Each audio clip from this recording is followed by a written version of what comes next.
hello everyone ভালে আছে নিশ্চয় আজি যেহেতুকে মঙ্গলবাৰ গতিকে মই ভগৱানৰ কাৰণে ফুল তুলিবলৈ আহিছো এয়া সকচোন কিমান ধুনিয়াকে ফুলিছে মানে ফুলপা ফুলিছে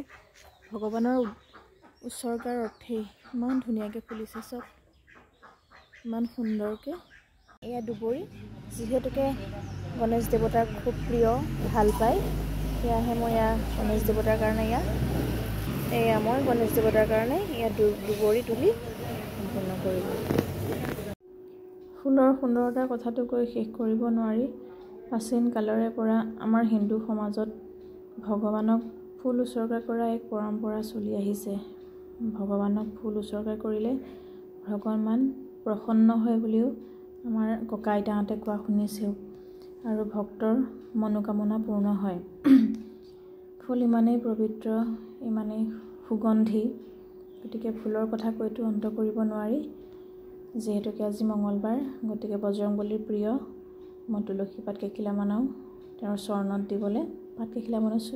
তুলি ললো এয়া সব ইমান ধুনীয়া তুলসী জোপা এয়া ৰঙা যেহেতুকে ভাল পায় বজৰংবলীয়ে গতিকে ৰঙা আজি বেছি নাছিলে কেপামান আছিলে মই তুলিলো ইতিমধ্যে মোৰ ফুল তুলি শেষ হৈছে